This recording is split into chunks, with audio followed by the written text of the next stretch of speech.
Bueno, empezamos acá en la práctica con algo que ustedes ya arrancaron la clase pasada en la teórica, que es magnetostática, que tiene que ver con cargas en movimiento que generan corrientes que son constantes, ¿no? Que no varían en el tiempo. Lo que les hice acá, y ahora lo vamos a ir viendo con bastante detalle, es una tabla que va comparando un caso con otro. Para que vean que todas las cosas que van a aparecer en esta segunda parte de la guía 4 son cosas que ya estaban antes, solo que ahora, no es que estaban antes, ¿no? Pero que todas las cosas que van a aparecer ahora nuevas tienen un correlato en los temas de electrostática que vimos en la primera parte de la guía 4. Entonces, deje por ponerles ejemplos de cosas que ya vieron. Por ejemplo, cuando ustedes miran el campo eléctrico que está generado por una carga puntual, un punto material, si se acuerdan, el campo eléctrico era simplemente esta constante K, que se puede escribir como 1 sobre 4pi epsilon 0, por la carga, por un vector que va desde el punto en el que quiero evaluar el campo al punto donde está la carga, que se reprima, y esto decae como 1 sobre la distancia al cuadrado. O sea que si ustedes acá escriben esto como un vector, abajo tienen que dividir por el módulo al cubo. Bien. Si la carga, este es el caso de que una carga está quieta. Si la carga está en movimiento, es decir, la carga tiene una velocidad v, y le pongo una prima simplemente para notar que la velocidad v es de la carga que genera el campo que me interesa, lo que va a generar es un campo magnético, en lugar de generar un campo eléctrico. El campo magnético es proporcional a una constante que es mu0, no es epsilon 0, es distinto al epsilon 0, y también se le pone un 4pi, por cuestiones de convención, de forma tal que este mu0 sobre 4pi se puede llamar K sub m, en lugar de K sub E, como llamamos antes al del campo eléctrico, M de magnético. Y lo mismo, fíjense que va como Q, también involucra un R menos R' sobre el módulo de R menos R' al cubo, pero ahora involucra la velocidad de la partícula, y el campo magnético apunta en la dirección del producto vectorial entre la velocidad y este vector R. O sea, estrictamente hablando son cosas muy distintas, ¿no? Pero estructuralmente no son tan distintas. Si me van siguiendo en esta tabla, van a ir viendo que todo lo que ya vimos antes, en el caso de campos magnéticos, tiene su propia versión, digamos. Pero bueno, lo importante que quiero notar acá es que ahora el campo magnético depende de la velocidad. Si la velocidad de la partícula es 0, el campo magnético es 0. El campo magnético que genera esa partícula es 0. Y también, algo que vamos a estar viendo vamos a seguir la misma lógica de lo que veíamos antes. Antes teníamos una configuración de cargas que generan un campo eléctrico, y después yo quería ver cómo ese campo eléctrico afectaba a una segunda configuración de cargas. En el caso de magnetostática, lo que voy a tener es una configuración de corrientes, eso va a generar un campo magnético, y después voy a estar interesado en ver cómo es que ese campo magnético afecta a una segunda configuración de corriente. Bien, entonces esto que escribí acá en estos dos recuadros era para cargas puntuales. Lo que puedo tener también, como vimos antes en el caso del campo eléctrico, es una distribución de carga. Entonces cuando quiero calcular el campo eléctrico en un punto R, por una distribución de carga, lo que tengo que hacer es integrar sobre esa distribución. Y habíamos visto que este diferencial de carga era un diferencial de carga que valía, bueno, me decía cuál era la densidad de carga en cada puntito de la distribución, que estaba seleccionado por este R'. Estas distribuciones de carga podían ser lineales, en cuyo caso tenía una densidad lineal de carga, lambda, superficiales o volumétricas. Teníamos también esta prescripción para calcular cuánto valía el diferencial de línea, de área o de volumen, según el tipo de geometría que tuviese la configuración de cargas. Y estas densidades obviamente tienen unidades distintas porque, por ejemplo, la densidad lineal es tal que si la multiplico por una longitud me devuelve unidad de carga, la de superficie es tal que si la multiplico por un área me devuelve unidad de carga, y la de volumen obviamente por unidad de volumen. Bien, esta es la ley de Coulomb. Esto que está acá, esta forma de escribir el campo eléctrico en términos de la distribución de carga, es lo que llamamos la ley de Coulomb. Hay una ley parecida, que se llama la ley de Biot-Savart, que es la que vieron en la clase pasada con Diana, que es cómo calcular el campo magnético, ahora en lugar de una distribución de cargas, a través de una distribución de corrientes. ¿Está bien? Esto es lo mismo que antes. Acá tenían una carga y te da un campo eléctrico, acá tienen como una corriente, que es una carga en movimiento, asociado a un campo magnético. Y fíjense que la estructura es muy parecida, igual que como pasaba recién acá arriba. La única diferencia es que acá en lugar de tener un diferencial de carga, tengo un diferencial de corriente, y acá tengo un producto vectorial, porque el diferencial de corriente es un vector, a diferencia del diferencial de carga que no lo es. Entonces, bueno, veamos qué es esto. Estas son todas cosas que vieron en la teórica, así que las estoy simplemente repasando, y las estoy tratando de poner en este formato para que vean que son cosas que casi que ya las vimos en la electrostática, solo que ahora son cosas que se están moviendo. Bien, entonces este diferencial de corriente también va a variar punto a punto, por eso depende de este R', es el vectorcito que me va recorriendo la configuración de corriente para la cual quiero calcular el campo magnético B. R sigue siendo el punto del espacio en el que yo quiero ver cuánto vale el campo magnético. Y acá tengo tres opciones, igual que tenía tres opciones antes. Acá puedo tener un hilo por el que circula una corriente, y este vector I apunta de manera tangencial al hilo en el que recorre la corriente. Puedo tener una superficie por la que transcurre una corriente,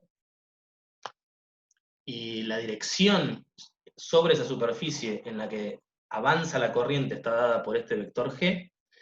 O puedo tener corriente en volumen, puedo tener un volumen y un montón de cargas que se están moviendo en ese volumen, y eso es lo que me da una densidad volumétrica de corriente, que es este vector J. Cada uno va multiplicado por su diferencial correspondiente, en este caso de línea, de área y de volumen, igual que como teníamos acá. Y fíjense que, igual que acá arriba, la diferencia entre lo que antes era Q y ahora es Q por B, son unidades de velocidad, que son metros sobre segundo. Entonces, por eso es que la diferencia entre las unidades que tengo acá, que son de coulombs por metro, con las que tengo acá, que son de coulomb por segundos, es simplemente, puedo pasar de una a la otra multiplicando por metro por segundo, ¿no? Si multiplico por metro por segundo acá, llego a coulomb por segundo. Si multiplico por metro por segundo acá, llego a coulomb sobre segundo por metro, y acá pasa exactamente lo mismo. Bien, entonces, ¿qué es esto? Veamos qué es lo que es esto. A ver si puedo dibujar. En este caso, lo que tengo simplemente es alguna línea por la que va corriente. ¿Está bien? Este vector apunta en el sentido tangencial a la línea, porque es el sentido en el que va moviéndose la corriente. Y el módulo de esto es tal que si yo lo multiplico por un tiempo, me dice cuánta carga pasa por un punto determinado en ese tiempo. ¿Está bien? Por eso es que el módulo de I es coulomb por segundo, porque si yo a esto lo multiplico por una cantidad de tiempo, me dice cuánta carga atravesó ese punto en una unidad de tiempo, en esa cantidad de tiempo. Este de acá, fíjense que involucra un área, o sea que acá puedo tener, por ejemplo, veamos un ejemplo que vamos a ver hoy, que es el de una cinta que está contenida en este papel, y tengo acá una corriente, es decir, que tengo cargas positivas que se están moviendo en una cierta dirección. O sea que esta dirección que me dice este vector es hacia arriba, o sea que G es algo que va a valer, es un vector que va a estar siempre apuntando hacia arriba, y podría llegar a valer cosas distintas en distintos puntos de la cinta, ¿no? Porque al principio depende del R'. Fíjense que G tiene unidades de coulomb por segundo por metro. Esto es porque si ustedes a G lo multiplican por una distancia, les termina dando unidades de corriente, que es coulomb por segundo, ¿no? Que son las unidades de ampere. Y esa distancia es esta que está acá, por ejemplo. Si ustedes hacen G, el módulo de G, por L, lo que le dice es la cantidad de coulombs que atraviesan esta línea por segundo. ¿Ok? Nada, simplemente como para que vayan viendo qué son las distintas cosas y qué significan. Bien. Y después tengo el último. Ahora puedo tener, por ejemplo, un cilindro en volumen, por el cual tengo una densidad volumétrica en corriente J. Fíjense que este J tiene unidades de C sobre Coulomb sobre segundo por metro cuadrado, y esto es porque si yo quisiera saber cuántos Coulomb por segundo están atravesando una sección de este tubo, simplemente tengo que agarrar el módulo de J y multiplicarlo por la sección, por la sección en la que quiero ver qué flujo de carga está pasando. ¿Está bien? Bien. Hoy vamos a ver ejemplos de cómo calcular estas cosas, igual que hace 2 clases vimos ejemplos de cómo calcular estas cosas. Dado una distribución de carga, tengo que empezar a identificar qué es R, qué es R', cuánto vale lambda, cuánto vale el dL', o si tuviese otro tipo de distribuciones tendría que mirar por acá cuánto valen estas cosas. Bueno, hoy vamos a hacer exactamente lo mismo y vamos a tratar de prestar atención a qué son estos bichos de acá, que son los nuevos jugadores. La única diferencia va a ser cómo calcular esto, y obviamente que tengo acá un producto vectorial, así que también vamos a estar jugando un poco con la regla de la mano derecha, como para tratar de ganar intuición de hacia dónde apuntan las cosas en el caso de campos magnéticos. En el caso de campos eléctricos será fácil porque todo es radial, las líneas se alejan de las cargas y demás. En el caso de campos magnéticos es un poco más complicado. Bien, esta es la ley de Biot-Savart. Yo no sé si en la teórica vieron estas cosas con estas letras en particular. Pero bueno, estas son las que yo voy a estar usando en la práctica, voy a tratar de ser lo más consistente posible. O sea, I para corrientes lineales, G para superficiales y J para corrientes en volumen. Yo te puedo asegurar que usó esas 3 letras, recién ahora estoy entendiendo cómo las usó. Así que supongo que sí usó lo mismo, porque usó la G, la J y la I Ok, constantes. perfecto. Bien. Está bien. La I, la G y la J creo que son bastante comunes. Son simplemente las generalizaciones, son más que generalizaciones, pero digamos, son como los análogos de lambda, sigma y rho para el caso de cargas. Ahora estos son pero para el caso de corrientes, y las corrientes como se mueven en una dirección, ahora lo que tengo son vectores en lugar de tener escalares como antes.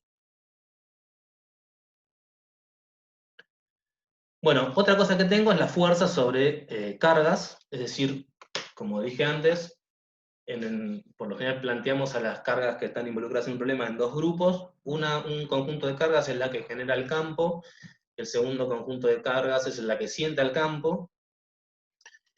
Y, por ejemplo, si yo tuviese una carguita que genera un campo E, entonces la fuerza que siente una segunda carga Q es Q por E. Y la manera de ver eso para distribuciones continuas de cargas es simplemente tomar la integral sobre, ahora, esto que está acá es la configuración la segunda configuración de carga, ¿no? Es la que siente el campo. Ahora tengo que integrar sobre esta segunda configuración de cargas. Este es el campo eléctrico en la posición de esta segunda configuración de cargas, y esta integral me termina dando cuánto vale la fuerza que el campo eléctrico está haciendo sobre esta segunda distribución de cargas. Para el caso de cargas puntuales, lo que tengo es esto que está acá, que es, de hecho, la manera original en la que se había introducido el campo eléctrico. Y para el caso de la fuerza para distribuciones de corriente, pasa, fíjense que es bastante parecido, siempre lo mismo, siempre me va a aparecer un producto vectorial en el medio, donde aparecía E, ahora me va a aparecer B, y donde aparecía Q, ahora me va a aparecer la corriente. Y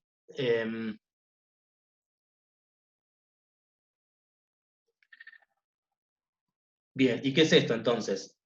Lo pienso como que tengo una primera distribución de corriente que me va a generar el campo magnético B. Eso, el campo magnético B va a estar ocupando todo el espacio. Ahora tengo una segunda distribución de corriente que acá la información sobre esa segunda distribución de corriente está dada por esto. Y esta integral me está diciendo cuál es el efecto del campo magnético sobre esta segunda distribución de corriente. Es decir, qué fuerza siente esta segunda distribución de corriente por el hecho de que hay una distribución de corriente original que me está generando este campo magnético B. Bueno, de vuelta, la forma para cargas puntuales que tiene esto que está acá, es esto que está acá. Es posible que sea la forma en la que hayan introducido el campo magnético en la teórica.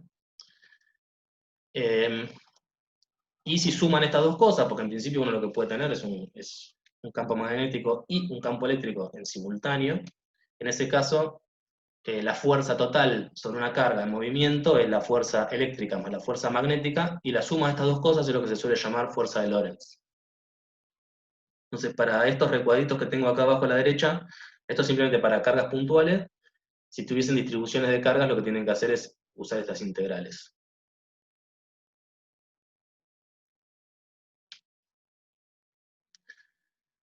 Bueno, las unidades son distintas, obviamente. Fíjense que, básicamente, porque F tiene siempre unidades de Newton, Q tiene unidades de Coulomb, y entonces el campo eléctrico y el campo magnético tienen que ser tales que tienen que balancear las unidades de un lado y del otro, y como acá tengo una velocidad que acá no tengo, hay un metro sobre segundo que tengo en un lado y en el otro no tengo. Bueno, el campo magnético se mide en estas unidades, que son Newton por segundo sobre Coulomb por metro, y eso es lo que se llama un Tesla.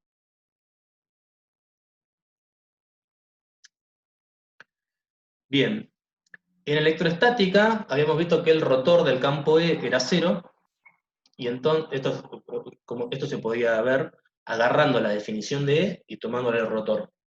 O sea, agarrás la ley de Coulomb, le tomás el rotor y después queda cero. Entonces esto implicaba que el campo eléctrico es el gradiente de un potencial, o menos el gradiente de un potencial. Entonces el campo eléctrico está definido a menos de la derivada de algo, y entonces ese algo está definido a menos de una constante. ¿Está bien? O sea que hay una ambigüedad en la definición del potencial que genera el campo eléctrico, porque el potencial puede estar definido a menos de una constante. Para el campo magnético pasa algo parecido, solo que de vuelta se intercambia un producto vectorial con uno que no es vectorial. En este caso no tengo que el rotor de B es 0, sino que la divergencia de B es 0, y esto lo puedo ver tomándole la divergencia a la expresión esta. Si le toman la divergencia a B, van a ver que le da 0. Y esto implica, ahora por el contrario, que B es el rotor de alguien. Antes el rotor de E era 0 y eso implicaba que E era el gradiente de un potencial. Ahora que la divergencia de B sea 0 implica que B es el rotor de un potencial. O sea que antes, si yo sabía cuánto valía B, podía calcular E. Ahora lo que necesito para calcular B es un vector A. Es un vector potencial, es un potencial vector. De nuevo, como B está definido a través del rotor, también tengo una ambigüedad en la definición del potencial, en este caso dado por el gradiente de una función. O sea que si yo agarro A vector y A' vector, que difieren en un gradiente, los dos me van a dar el mismo campo B, porque el rotor de un gradiente es 0, es simplemente una identidad vectorial. Así que, fíjense que estoy mostrando los paralelismos entre el caso de electroestática y magnetoestática. Todo lo que ocurre en un lado termina ocurriendo en el otro de una manera distinta. Bien, ¿qué es este B en el caso de electroestática? Bueno, lo podemos calcular, por ejemplo, en el caso de una carga puntual, B era simplemente el KE por la carga sobre la distancia entre la posición de la carga y el punto en el que quiero evaluar el potencial. Y para el caso del potencial magnético, no sé si lo llegaron a ver la clase pasada, pero si no lo van a ver ahora en un rato. Hoy yo no voy a trabajar con esto, pero bueno, último se los spoileo acá y después ustedes lo van a ver en un rato. El potencial magnético ahora es un vector, es este bicho que estaba acá arriba, es un vector y ahora, ups, acá hay algo que está mal. Acá hay un musero, esto no está acá. Después lo tengo que corregir. Bien, ese vector está apuntando, esto de vuelta, es una carga en movimiento que tiene velocidad B', ¿no? Entonces ahora este vector está apuntando en la dirección de B, y también depende de la distancia entre el punto en el que quiero evaluar el campo y el punto de la carga que se está moviendo.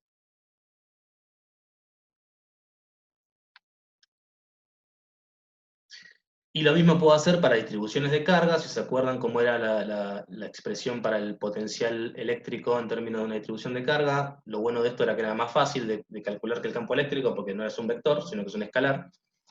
Entonces no es que tengo que andar calculando 3 integrales, una para cada componente, sino que calculo esto simplemente para este escalar, y después, para calcular el campo eléctrico, lo que tenía que hacer era tomar el gradiente. Esa simplificación que sucedía en el caso electrostático, en el caso magnetostático no pasa porque el potencial en sí mismo es un vector, entonces a veces tiene la misma complicación calcular el potencial magnético que el campo magnético. Y además encima, después de calcular el campo A, calcular el campo magnético es tomarle el rotor, que por lo general es más complicado que tomar un gradiente. Así que usar este A, el potencial magnético, como mecanismo para calcular el campo magnético, por lo general suele ser poco eficiente, suele ser bastante más complicado que calcular directamente el campo magnético por algún otro medio.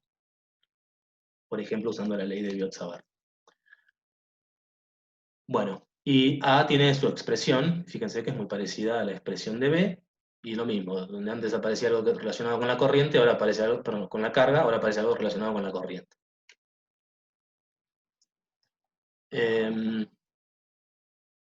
Bueno, también pasaban cosas como que si tomaban el laplaciano al potencial le daba la densidad de carga, ahora si ustedes le toman el laplaciano al potencial magnético le da la densidad de corriente. Perdón, Sí, el cuadrado, el cuadrado es el cuadrado. laplaciano, esto Ok, no lo había visto nunca así, por eso. es este bicho de acá. Es la divergencia del gradiente. Claro, sí, eso tenía. Bien. Y esto sí que es un spoiler de la clase de hoy. Ustedes vieron que si tomaban la divergencia del campo E, les daba la densidad de carga que había en un punto del espacio. Esto es lo que después les lleva a ustedes a la ley, digamos, a poder usar Gauss de manera integral. Esto se llama ley de Gauss, pero si lo integran esto en un volumen, la integral de la densidad de carga en volumen les da la carga encerrada en ese volumen, y la integral en volumen de la divergencia, usando la ley, ¿cómo se llama? El teorema de la divergencia, lo pueden pasar a una integral en superficie del campo eléctrico, que es el flujo del campo eléctrico, y eso les terminaba dando la ley de Gauss, ¿no? Que el flujo del campo eléctrico a través de una superficie es igual a la carga encerrada por la superficie esa. Bueno, ahora, eso lo obtenían de integrar esto en volumen. Bueno, hay una identidad parecida para el campo B, solo que ahora en lugar de ser la divergencia es el rotor, y en lugar de ser la densidad de carga, le da la densidad de corriente. Y esto, van a ver hoy, y mañana lo vamos a discutir, el lunes lo vamos a discutir en la práctica, que si ustedes esto lo integran en lugar de en volumen, en superficie, entonces pueden usar Stokes y relacionar una integral de línea en B, de una curva cerrada, con la corriente que atraviesa esa curva cerrada.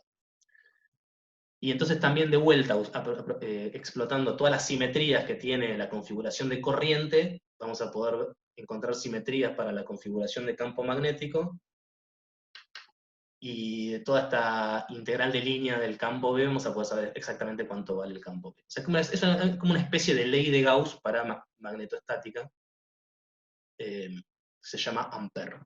Entonces lo que en electrostática es Gauss, en magnetostática es Ampère.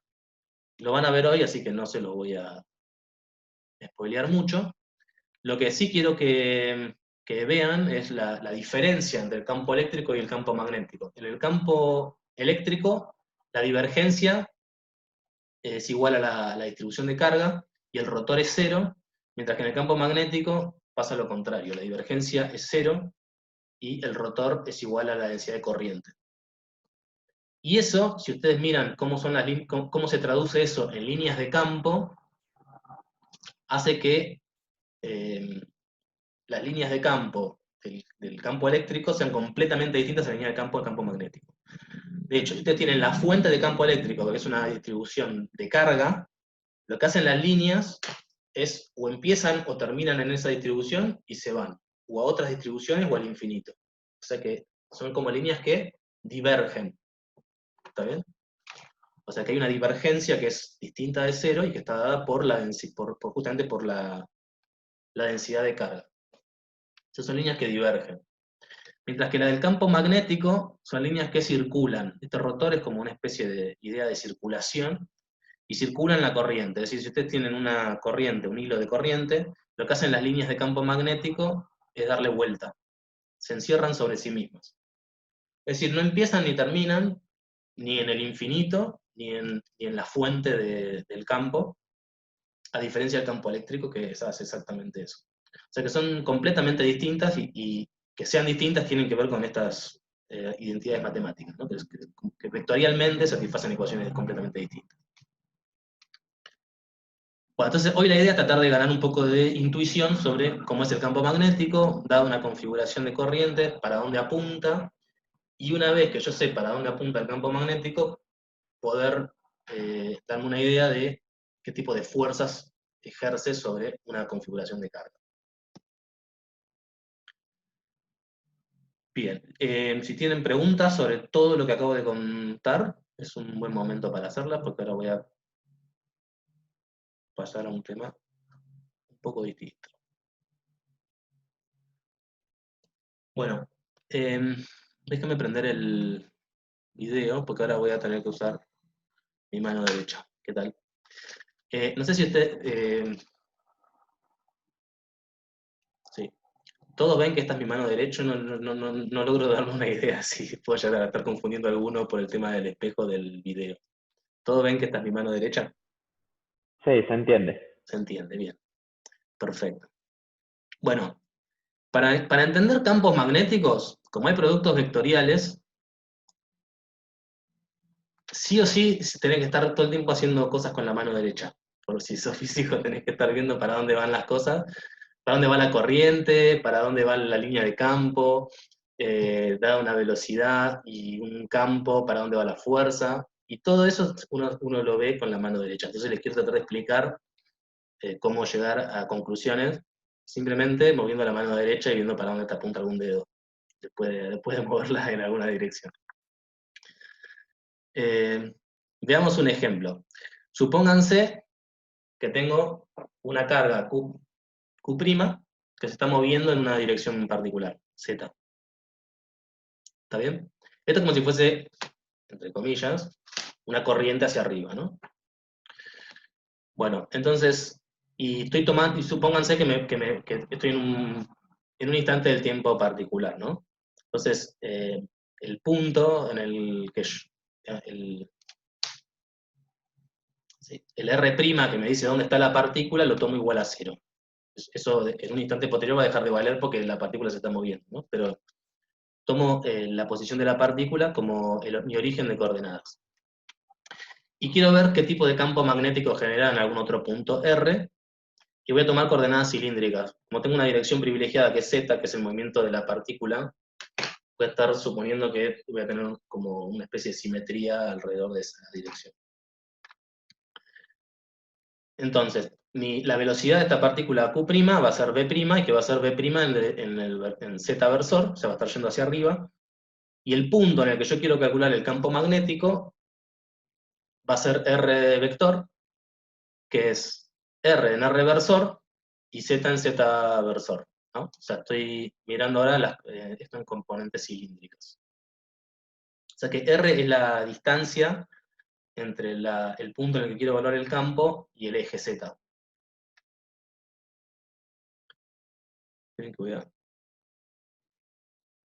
Bien, entonces lo que tengo que hacer, si quiero ver para dónde va el campo, es simplemente plantear la definición del campo.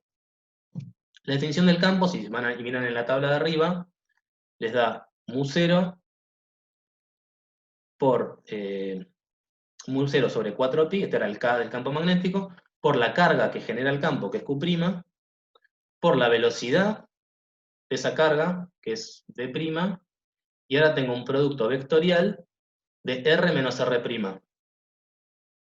¿Está bien? Bueno, R' dijimos que era 0, y R era esta expresión de acá. Es R en R versor más Z en Z versor. Entonces ¿Puedo ahora hacer una meto... pregunta? Sí, sí.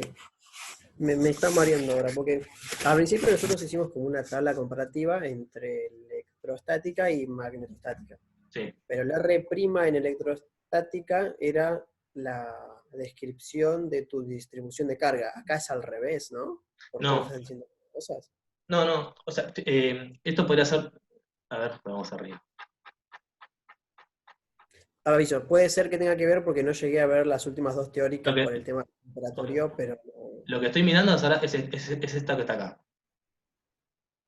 Entonces, por ejemplo, en el campo eléctrico, yo tengo una carga bueno, pero Q, ahora lo que se está moviendo es la distribución de cargas, entonces, es la por eso distribución de carga que genera el campo, sí. y entonces vos en el ejemplo, tu distribución de cargas es Q. Es una carguita chiquitita que se está moviendo con velocidad v, sí. ¿Qué era entonces el cilindro, la circunferencia que estaba en el piso? ¿Esto? Sí. Ah, olvídate de eso, porque todavía ni lo mencioné. Ok. Esto va a ser la línea de campo, pero todavía no llegamos a esto. Este circulito que está acá. Ok, Pero ok. digamos, ahora, en este punto donde yo quiero ver qué pasa con el campo, no tengo nada. Lo que quiero ver es cuánto vale el campo en ese punto. Y es el Ah, ok. campo magnético generado por esta carga Q en movimiento. Perdón, esta carga Q' en movimiento. Ok. ¿Ok? Sí, ahí te sigo. Bien. Entonces meto la velocidad v', que es v' en z versor, y luego el producto vectorial con bueno, este vector de acá, que es R en R versor más Z en Z versor. Entonces, primera cuestión, simplemente para que estemos todos en la misma página, esperen que yo no me estoy viendo en el video. Ahí estoy. ¿Cómo tomo el producto vectorial? Si yo tengo estos ejes que son ortogonales. Bueno, yo le digo como lo tomo yo, cada uno lo puede tomar como quiera. Entonces, yo no sé cuánto se ve esto en una materia de matemática, o cuánto es una cuestión de definición del producto vectorial. Pero digamos, con los dedos sería así. Agarro mi dedo índice y lo apunto en la dirección del primer vector, en este caso Z. Después, con la mano derecha, siempre con la mano derecha. Después lo llevo hacia la dirección del segundo vector, que en este caso va a ser R versor. Yo lo estoy viendo igual que como lo tengo en pantalla en este momento. O sea, Z lo llevo hacia R versor, y hacia donde me apunta el dedo gordo, que es hacia allá, es la dirección y el sentido que va a tener el producto vectorial. ¿Está bien? En este caso, mi dedo gordo está apuntando hacia, bueno, desde mi perspectiva, está apuntando hacia adentro de la hoja. Hagan el ejercicio, mirando la hoja de frente, mano derecha, el índice en Z versor, se lo llevan al R versor y van a ver que el dedo gordo les apunta en tita versor, que es un versor que se mete adentro de la hoja. Entonces este producto de Z versor por R versor le termina dando algo que está en tita versor. Fíjense que cuando hacen Z versor por Z versor, eso es 0 porque son paralelos, entonces la única componente de campo magnético que tengo es en tita versor. Y ¿Hay esto, alguna idea sobre cómo poner la mano? Porque depende de cómo agarro la mano, me queda o para arriba o para la izquierda, o para la hoja, claro. O, no lo veo. Ponete el video y mostrame. o sea, no, a ver, no estoy seguro de cómo poner el video. O sea, no veo ambigüedad de cómo poner la mano. Bueno, claro, la podrías poner para el otro lado, pero sí, sí, O sea, este es el primero, sí, y después vos decís, en mi hoja sería apuntar para allá, sí. pero ¿cómo distingo Ah, entre así y así? Eso es lo que digo. bueno, sí, está bien, es cierto. Yo siempre apunto en la misma dirección, siempre como bajando el dedo, como bajando el dedo. Pero O pará, sea, así sería. exactamente. Y ese dedo termina apuntando hacia la cámara. Claro, ok. Gordo termina apuntando hacia la cámara. Sí, ese es el movimiento que tenés que hacer. Sí, es cierto que por ahí hay que Bueno. explicar qué movimiento hay que hacer. Hay mil maneras de ver el tema de la mano derecha. Algunos son como tipo con 3 dedos, que por eso es menos ambiguo que como yo lo estoy explicando.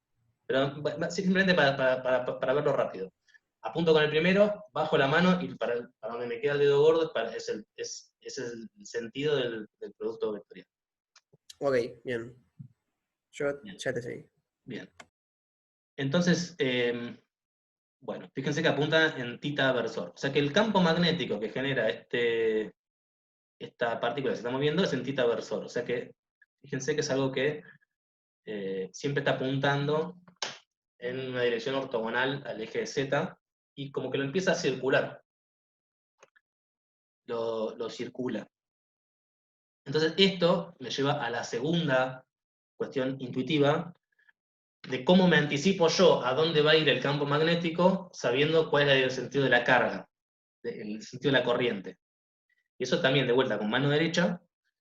Ahora agarro el dedo gordo y lo apunto en el sentido hacia donde va la corriente. En este caso es una carga que se mueve con velocidad hacia arriba. ¿Ven? Y hacia donde van mis dedos es en el sentido en el que va a estar el campo magnético. Entonces en este caso tengo la carga acá para arriba, mis dedos van describiendo la línea de campo magnético, que en este caso es este círculo en la dirección tita que tengo acá abajo. Bien. Ok. Entonces, bueno, ¿cómo saber más o menos hacia dónde va a apuntar el campo magnético si yo sé hacia dónde se están moviendo las cargas que lo generan? Si alguien no entendió o todavía está jugando con la mano, avíseme que evacuamos toda la duda que haga falta. Entonces, bueno, la idea es que el campo magnético... Es Sí. Es chiquitito. El hecho de que cuando uses la palma entera gire para ese lado es porque al principio el dedo gordo iba para ese lado. O sea, mi mano derecha, dedo gordo, va en el sentido de la corriente. Me voy a poner el video de vuelta. ¿Qué? Voy a poner el video de vuelta porque es medio raro. Vale. O sea, yo lo que digo es, como vos al principio tenías esto, Sí. ¿dice que va a ser así también o no? No. Antes era simplemente una idea de ver para dónde va un producto vectorial. Entonces yo Ok. tenía mi dedo índice que apuntaba primero al primer vector, después al segundo vector, y el tercer vector, o sea, y el resultado del producto vectorial es hacia donde me apunta el dedo gordo. Sí. Eso es lo que discutimos antes. Ahora estoy discutiendo una cosa distinta, que es, si yo tengo una corriente que tiene una única dirección, hacia dónde va a estar apuntando el campo magnético? ¿Y por qué no empezás de vuelta también con el dedo gordo y con el dedo índice y eso? O sea, ¿qué Porque, diferencia entre los dos? no, eso es lo mismo, simplemente una manera rápida de ver si yo te doy una corriente, para dónde va a ir tu campo magnético. Agarra la Ok. corriente y alineala con tu dedo gordo, y hacia donde te apunten los dedos es la circulación que va a estar haciendo el campo magnético. Ah, y vos sabés que siempre va a ser girando por lo que vimos antes de Sí, lo que viste en la hoja anterior, sí. que iban a ser siempre cosas que giraban. Siempre van a ser cosas que giran, sí. Ok, tiene sentido. Siempre se van a cerrar sobre sí mismas. Claro. Sí. Bueno, eso por un lado. Por otro lado, una pregunta distinta es, si yo sé hacia dónde va B, que en este caso es una línea, es un círculo, voy a sacar mi video. La pregunta es, ¿hacia dónde apunta la fuerza que ejerce sobre una corriente? ¿Está bien? Entonces, supongamos que en alguna región del espacio tengo un campo magnético que localmente apunta en una dirección particular, Z. ¿Está bien? Esta dirección Z es lo que antes acá era la dirección θ. ¿Está bien? Y ahora tengo una carga Q, que es, o sea, por supuesto, este campo magnético estará generado por alguna configuración de cargas original, digamos, ¿no? Ahora lo que quiero ver es cuál es el efecto del campo magnético sobre una segunda configuración de cargas. En este caso, una carguita Q que se mueve con velocidad V. Entonces mi campo magnético en un punto lo tomo como constante y en la dirección Z, y ahora quiero ver hacia dónde apunta qué fuerza ejerce sobre una carga Q dependiendo de cuál es la velocidad de esa carga. ¿Está bien? Entonces, bueno, la fuerza, si se fijan antes cuánto vale, es Q por la velocidad de la carga por el producto vectorial con el campo magnético. Entonces veamos distintos ejemplos. por un lado, si la velocidad de la partícula está alineada con el campo magnético, la fuerza sobre esa partícula va a ser cero porque la fuerza es el producto vectorial de los dos vectores, y si los dos vectores son paralelos, el producto vectorial es cero. Pero si se mueve en la dirección del campo magnético, no siente fuerza magnética. Si el campo magnético, ahora pensémoslo como si estuviésemos en cilíndricas alrededor del eje Z, ¿no? Si se está moviendo en la dirección R, entonces, a ver cómo es esto. Déjenme ver si me puedo ver en el video. Ahí está. Si se está moviendo en la dirección R, entonces apunto mi dedo índice en la dirección R, cuando yo voy para Z, me queda apuntándome para allá, hacia afuera de la cámara, ¿no? Estoy haciendo V corta, que es la velocidad, en la dirección R, por el campo B, que está en Z, me termina quedando apuntando mi dedo gordo hacia afuera, que en este caso, desde mi perspectiva, sería en menos tita versor.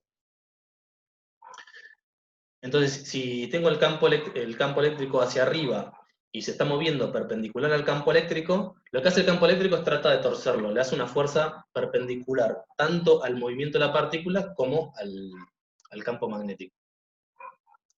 Si se mueve en tita, la misma historia, ¿no? Si se está moviendo en tita, que para mí es así, cuando yo hago tita por la dirección del campo magnético que está en Z, me termina quedando en la dirección radial. Esta es la dirección radial. Entonces, misma historia. Si se mueve perpendicular al campo magnético, el campo magnético lo que hace es, te la tuerce, pero no te hace ninguna fuerza en el sentido de tu velocidad, porque la fuerza siempre es perpendicular a la velocidad, porque está definida a partir de la velocidad por medio de un producto vectorial. Así que la fuerza magnética siempre tuerce la dirección de movimiento, ¿no? Te empieza a torcer, de donde vos estás siempre te empieza a torcer, siempre es perpendicular a tu velocidad, y entonces no te acelera ni te desacelera, o sea, no te cambia el módulo de tu velocidad, lo único que hace es te cambia el sentido. En particular, no hace trabajo la fuerza magnética porque vos siempre te desplazás en una dirección perpendicular a F. Si se acuerdan lo que era el trabajo, era fuerza por desplazamiento, producto vectorial. Pero acá la fuerza y el desplazamiento son perpendiculares. Así que la fuerza magnética no hace trabajo. Lo único, y no te acelera ni te desacelera. Lo único que hace es te cambia el sentido de movimiento. Diego, ¿te puedo hacer una preguntita del anterior? Sí. No me queda claro para dónde tomás tita versor y para dónde menos tita versor. Ah, ok.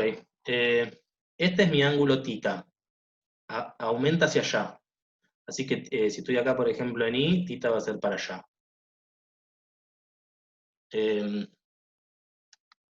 No sé si se ve. Espera que... Sí, creo que sí. Déjame dibujarlo esto mejor. Si a radio fijo en cilíndricas estoy así, tita aumenta hacia allá, y este es un versor tangente a la curva esta, apuntando en la dirección en la que aumenta tita.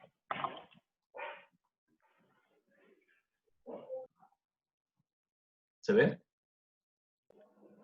Sí, gracias.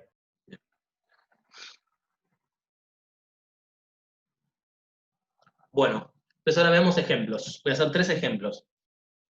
Porque, a ver, para que se den una idea, la guía 4 está estructurada así. Tiene una primera parte que es calcular campos eléctricos usando Gauss, a partir de configuraciones de carga. Después hay varios ejercicios para calcular campos eléctricos,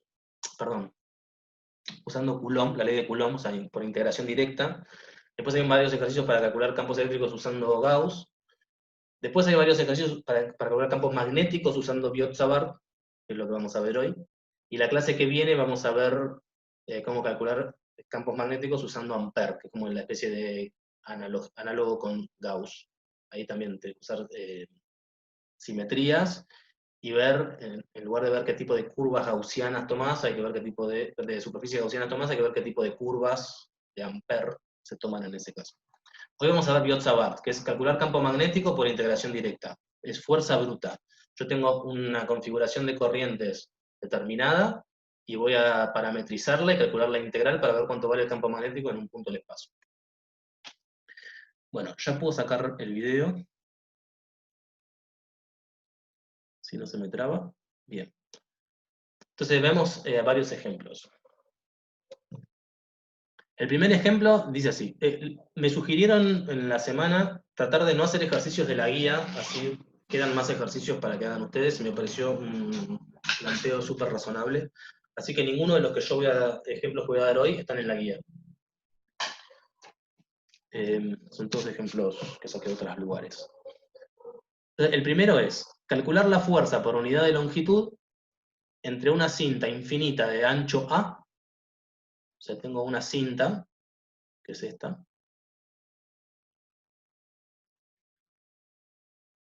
Tiene ancho A.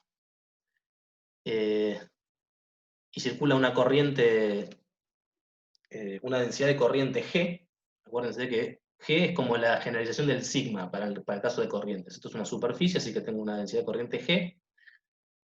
Y tengo por otra parte un hilo de corriente que está sobre el eje Z, que tiene corriente I. ¿Está bien? Tengo dos corrientes, una que va por una cinta y otra que va por un hilo. Y lo que quiere saber el ejercicio es qué fuerza se hacen estas dos cosas. ¿Ambas son uniformes? Ambas son uniformes, sí. ¿En qué sentido? En que en cualquier punto del hilo, el I vector este no depende de Z, del punto en el que estés. O sea, esto que está acá es constante, no depende de Z. Y esto que está acá también es constante, no depende ni de Z ni de I. Sí, son uniformes los dos. Déjenme ver si no me acuerdo. Bien. Bien. Y solo para que quede claro, la cinta está en el plano X igual a 0. O sea, está en el plano ZI. Y la corriente va en la dirección Z. Después, el sentido, si va en Z versor o menos Z versor, lo va a estar dando el signo que tenga G. Lo mismo acá, yo lo dibujé con una flecha hacia arriba, suponiendo que este I es positivo, pero si I fuese negativo, entonces la flecha habría que dibujarla hacia abajo. Otra cosa, simplemente para que vean, que el diferencial de línea sobre el eje Z es simplemente dz' y el diferencial de área sobre la cinta es dz' por di'. ¿Está bien? Esto porque lo voy a usar en un rato. La distancia entre el hilo y la cinta la llamo D, y el ancho de la cinta la llamo A. ¿Ok? Algunas cuestiones, simplemente para que empiecen a ganar intuición respecto de qué es esta G y qué es esta I y demás. Las unidades de esta I son coulomb por segundo. ¿Está bien? Entonces, fíjense que I vector apunta en la dirección Z porque te dice hacia dónde están yendo las cargas de la corriente, ¿no? Están yendo hacia arriba todas. El módulo Coulomb, tiene unidades de Coulomb por segundo. Eso quiere decir que si yo ahí lo multiplico por un tiempo t, eso me va a decir cuánta carga está atravesando un punto del hilo en ese tiempo. ¿Está bien? En cambio, las unidades de G son distintas que las de I. G tiene unidades de Coulomb por segundo por metro, y eso es lo que se llama densidad superficial de corriente, y esto es tal que si yo a G lo multiplico por A, es decir, si yo a G lo multiplico por una longitud, me termina dando Coulomb por segundo, ¿no? Eso me dice cuál es la corriente que atraviesa. Si yo a G lo multiplico por esta distancia de acá, me dice cuál es la corriente que atraviesa esta línea. ¿Está bien? Y si yo lo que hago es multiplicar a G por A y por un tiempo, me dice cuánta carga atraviesa esa línea en ese tiempo. ¿Está bien? Entonces, bueno, digo, si bien la estructura de I vector y G vector es la misma, las unidades de I y de G son distintas. En un caso tengo dividiendo una distancia y en el otro caso no. Esto es simplemente porque esto es una densidad. Esto, para saber cuánto vale la corriente que atraviesa este hilo, tengo que multiplicarlo por una longitud. Y esa longitud es el ancho del hilo. Es bastante confuso porque se llama, a ver, por lo general, cuando nosotros mirábamos densidad superficial de carga, para saber cuál era la carga que había que multiplicarla por la superficie, ¿no? Mientras que acá tengo que multiplicar, es una densidad superficial de corriente, y para saber la corriente tengo que multiplicarlo por una longitud, no por una superficie. Es la longitud que es perpendicular al sentido de la corriente. Es justamente esta cantidad A. Bueno, no sé si les resulta confuso o no. Si les resulta confuso, avísenme y tratamos de ver otros ejemplos. Bueno, igual vamos a ver otros ejemplos. Pero para tener una idea de qué son estas G y estas I, siempre conviene ver bien cuáles son las unidades para saber por qué hay que multiplicarlas para obtener información física, como cuál es la corriente o qué cantidad de carga está atravesándola en un tiempo determinado. Bueno, entonces, quiero hacer dos cosas. Quiero ver qué fuerzas se hacen estas dos cosas, ¿no? Por supuesto, va a haber una fuerza del hilo sobre la cinta, que ¿cómo la calculo? Primero tengo el hilo y la pienso como una distribución de corriente. Eso me va a generar un campo magnético. El campo magnético va a ser en todo el espacio, pero me va a importar cuánto vale sobre la cinta. Cuando yo conozca el campo magnético sobre la cinta, como sé cuál es la corriente que está sobre la cinta, voy a poder calcular cuál es la fuerza que ese campo magnético le hace a la cinta. Esa va a ser la fuerza del hilo sobre la cinta. Y después puedo hacer lo contrario. Puedo pensar a la cinta como la distribución original de corriente, ver qué campo magnético genera en todo el espacio, en particular evaluarlo por donde está el hilo, y como yo sé cuál es la corriente del hilo, puedo ver qué fuerza le hace el campo magnético al hilo. Entonces, de esa manera voy a saber qué fuerza le hace la cinta al hilo. ¿Ok? Entonces, en un caso voy a pensar como que el hilo genera el campo magnético y ese campo magnético actúa sobre la cinta, y en el otro caso voy a pensarlo al revés, como que la cinta genera el campo magnético y ese campo magnético le va a estar ejerciendo una fuerza sobre el hilo. Bien, entonces ahora lo que quiero ver es cuál es la fuerza del hilo sobre la cinta. Y para eso lo que quiero ver es cuál es el campo magnético que genera el hilo. Entonces, como el hilo es una distribución continua de corriente, tengo que escribir la integral de Biot-Savart. La integral de Biot-Savart es esto que escribo acá. Esta es como, si se acuerdan, es como la versión de Coulomb para el campo eléctrico, pero ahora para el campo magnético en términos de corriente. Entonces, acá tengo la misma historia de siempre. R es el punto en el que quiero evaluar el campo magnético. En este caso lo quiero evaluar sobre la cinta, entonces voy a tomar R igual a I en I versor más Z en Z versor. O sea, I es esta dirección, Z es esta dirección. En X no me interesa porque a X lo quiero evaluar, quiero evaluar el campo magnético en X igual a 0, que es donde está la cinta. Así que B simplemente está en el plano YZ.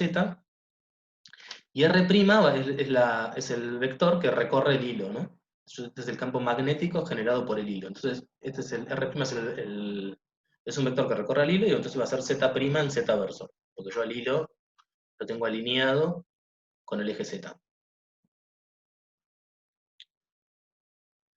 Bien, el diferencial de corriente en este caso es simplemente el que corresponde a una distribución de corriente lineal. Dijimos que este I vector era I en Z versor, esto es lo que discutíamos antes, y dl es el diferencial de línea sobre el hilo, que es simplemente dz'. Bien, y esto va a aparecer adentro de la integral, y a z' lo voy a estar integrando entre menos infinito e infinito, porque este es un hilo infinito. Bien, esto es todo lo que necesito, meto todas estas cosas acá adentro, y voy viendo lo que obtengo. Por ejemplo, tengo el mu0 sobre 4pi.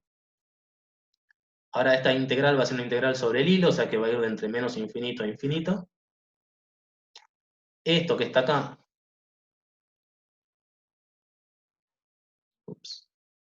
era lo que llamábamos antes de I. Esto que está acá es R menos R'. Si se fijan, es simplemente R menos R'.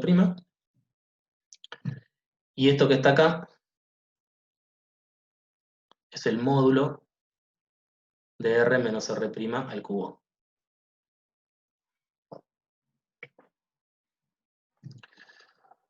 Bien. Bueno, entonces ahora pueden usar el producto vectorial entre versores ortogonales, si se lo acuerdan bien, y si no, usan regla de la mano derecha que les enseñé recién.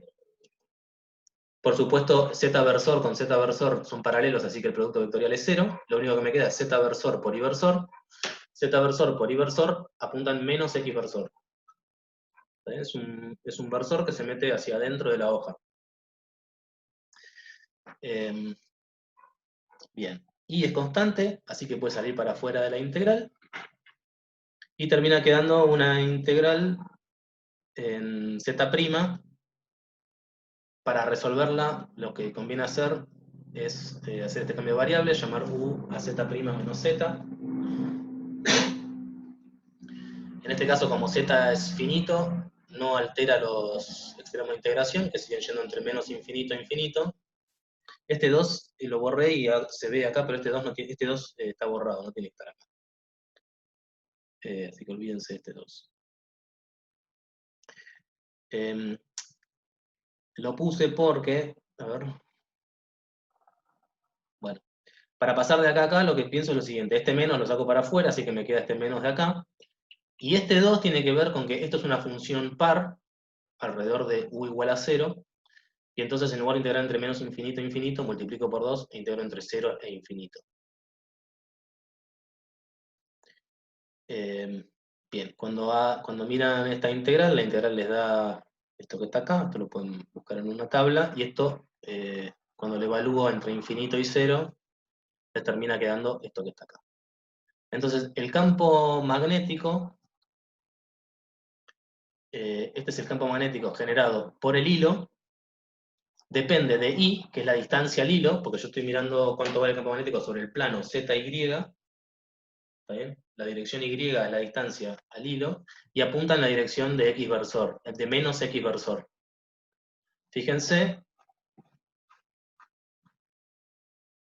que entonces depende de la distancia al hilo, que está dada por la coordenada Y, y que apunta en X versor, en menos X versor, lo pueden saber usando la regla de la mano derecha. Lo que tienen que hacer es agarrar el dedo gordo, alinearlo con el eje Z, y ver hacia dónde le va, de la mano derecha, y ver hacia dónde van sus dedos. Y si se fijan, van hacia adentro de la hoja. O sea que van en la dirección de menos X versor. Si alguien no lo ve, capaz que es un buen momento para prender la cámara. Avísenme. Bueno, entonces... Perdón, digo una pregunta. Sí. Sí, no me quedó... Yo la mano derecha, la regla de la mano derecha la conocía con el pulgar y el índice, pero más allá de eso, que obviamente funciona igual, Sí. vos acá el producto vectorial que estarías haciendo cuando... O sea, esto que dijiste recién, tipo, como si lo quisiéramos hacer de una para saber dónde debería apuntar. ¿Entre qué vectores lo estás haciendo? O sea, ¿cuáles serían tu índice y cuál sería tu pulgar? Eso es lo que no te entendí. Después la pregunta te seguí más o menos. ¿De dónde estamos? ¿De acá? ¿Querés ver Z? En lo último que dijiste, abajo de todo, cuando dijiste recién, ¿no? O sea, que apunten menos X. O recién que dijiste como, bueno, si quisiera ver de entrada. Claro, no, yo lo que es... Espera, que voy a prender la cámara. Yo lo que antes había dicho dos cosas. Una es cómo usar la regla de la mano derecha para ver hacia dónde va a apuntar el producto vectorial. Si vos tenés una terna, Sí. una terna derecha. Otra distinta es, si vos sabés hacia dónde va una corriente, tener una idea intuitiva de hacia dónde va a apuntar el campo magnético. Y esto es lo segundo que estaba discutiendo recién. En este caso tengo una corriente en la dirección de Z versor. Entonces, si yo quiero ver hacia dónde va el campo magnético, lo que tengo que hacer es apuntar mi dedo gordo en esa dirección, hacia donde va la corriente, y mis dedos, el resto de mis dedos, me van a estar diciendo qué sentido va a tener el campo magnético. Sí. ¿Está bien? Entonces, si vos mirás la hoja, si vos mirás esta hoja, si vos agarras, apuntás tu dedo en Z versor, vas a ver que tus dedos como que atraviesan la cinta, ¿no? Si vos con tu mano derecha apuntás en la dirección Z, atraviesan la cinta. Bueno, la dirección que atraviesa la cinta es menos X versor. Perfecto. ¿Está bien? Entonces, perdón, para ver si te entendí bien. El campo magnético que genera el hilo atraviesa la cinta en menos X versor. Entonces, por eso tiene sentido la fuerza Ah, no, fuerza no, el campo, listo, no dije nada. El campo magnético va en menos X versor. Y esto obviamente yo lo estoy calculando en el plano, entonces en realidad el resultado general es que el campo magnético en Z, perdón, una corriente en Z genera un campo magnético en θ versor. Fíjate que menos X versor sobre el plano es θ versor, ¿no? Claro, en ese punto, digamos, sí. Casi yo, justo en este punto, o en cualquier punto de acá, el versor X, que se va para, perdón, menos X versor, que es el versor que va para allá, que se meta dentro de la hoja, es justamente θ versor. O sea que el Claro. campo magnético que va en Z siempre va en θ versor, si lo pensás en cilíndricas. Sí. Perfecto, gracias. De nada. Entonces, bueno, misma historia que lo que habíamos visto antes. Tengo que borrar el video. La dirección del campo magnético es angular respecto a la corriente. Si la corriente va en una dirección, el campo magnético como que la circula. ¿Está bien? Bueno, este entonces es el campo magnético que hace el hilo en el lugar en donde está la cinta. Y ahora lo que quiero ver entonces es cuál es la fuerza del hilo sobre la cinta, o en otras palabras, qué fuerza hace este campo magnético que acabo de calcular sobre la cinta, ¿no? Entonces tengo que ahora calcular la fuerza del hilo sobre la cinta. ¿Qué tengo que hacer? Pongo acá el campo magnético generado por el hilo en la posición de la cinta, que es este BDR. Este diferencial de corriente ahora va a ser la corriente de la cinta, y esta va a ser una integral sobre la cinta, ¿no? Ahora me voy a estar centrando en la cinta, y tengo que ver ahí cuánto vale el campo magnético que genera el hilo en la posición de la cinta, cuál es el diferencial de corriente de la cinta, y tengo que integrar sobre toda la cinta para calcular toda la fuerza que el hilo le hace sobre la cinta. Bien, entonces ahora el diferencial de corriente en la cinta es G por A, G vector por diferencial de área. G vector dijimos antes que era G por Z versor, o sea, también apunta en la dirección de Z, y el diferencial de área ahora va a estar recorriendo, va a ser el diferencial sobre la cinta, es dz de I va a estar entre D y D más A, ¿no? Si miran el dibujo, I está entre D y D más A, y Z va a estar entre menos infinito e infinito.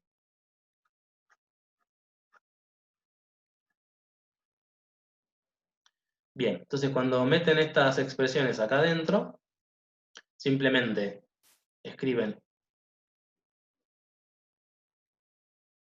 esto ahí, lo que habían calculado arriba para el campo magnético lo meten acá, y ahora lo que tienen que hacer es este producto vectorial, entre Z versor y menos X versor, ¿no? Que era donde apuntaba el campo B, y esta integral va a ser una integral en dz entre menos infinito, infinito, y di entre d y d más a.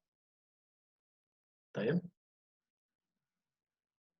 Bueno, cuando hacen eso, les termina quedando esto mismo que les conté recién. Entonces, esto que está acá es el de I, esto que está acá es B, acá tienen el producto vectorial, acá estoy integrando en Z, acá estoy integrando en I, y lo que estoy notando acá es que fíjense que la integral, nada de acá depende de Z, ¿no? O sea que la integral en Z es algo que diverge, porque la integral en Z entre menos infinito e infinito. Y esto es básicamente porque como el campo magnético es algo que no depende de Z, es constante en Z, si yo quiero ver cuál es el efecto, qué fuerza le hace a un objeto que es infinito, bueno, en cada pedacito le va a estar haciendo una fuerza, pero como tengo infinitos pedacitos, la fuerza va a ser infinita, ¿no? O sea que, estrictamente hablando, la fuerza que el hilo le hace a la cinta es infinita, y el infinito viene de esta integral. Entonces yo lo que puedo hacer es calcular cuál es la fuerza que el hilo le hace a un pedacito de cinta.